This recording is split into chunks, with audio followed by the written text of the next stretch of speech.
আসসালামু আলাইকুম বন্ধু। আজ আমরা জানব দক্ষিণ পূর্ব এশিয়ার একটি গুরুত্বপূর্ণ দেশ মালয়েশিয়ার ইতিহাস।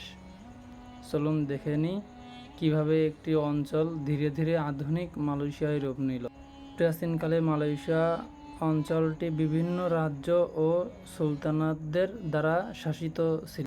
খ্রিস্টীয় ৩য় শতাব্দীতেই এই অঞ্চল চীন এবং ভারতীয় উপমহাদেশের সঙ্গে বাণিজ্যিক সম্পর্ক স্থাপন করে। এ অঞ্চলে হিন্দু এবং বৌদ্ধ সংস্কৃতিও প্রভাব ছিল বেশ। 1400 সালে প্রতিষ্ঠিত হয় মালাক্কা সুলতানাত। এটি মালয়েশিয়ার ইতিহাসের একটি স্বর্ণযুগের সূচনা করে। মালাক্কা হয়ে ওঠে আন্তর্জাতিক বাণিজ্য কেন্দ্র। 1511 সালে পর্তুগিজরা মালাক্কা দখল করে।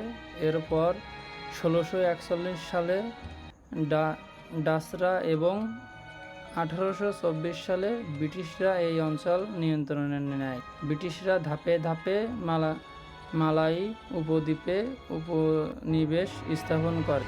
দ্বিতীয় বিশ্বযুদ্ধের সময় মালয়েশিয়া জাপানের দখলে চলে যায়। যুদ্ধ শেষে ব্রিটিশরা আবার নিয়ন্ত্রণে আসে, তবে তখনই স্বাধীনতার জন্য আন্দোলন শুরু হয়। 13ই আগস্ট 1957 সালে মালয়েশিয়া স্বাধীনতা লাভ করে।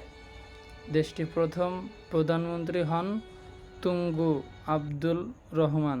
এরপর 1963 সালে মালয়েশিয়া ফেডারেশন গঠিত হয়। মালায়া, সাবাহ, সাওয়াক এবং সিঙ্গাপুর নিয়ে। যদিও সিঙ্গাপুর 1965 সালে মালয়েশিয়া থেকে বেরিয়ে যায়। আজকের মালয়েশিয়া একটি উন্নতশীল ও বহু সাংস্কৃতিক দেশ। মালাই, চাইনিজ, ভারতীয় ও আদিবাসীদের সম্মিলিত প্রচেষ্টায় দেশটি এগিয়ে যাচ্ছে উন্নতির পথে। তো এই ছিল মালয়েশিয়ার সংক্ষিপ্ত ইতিহাস।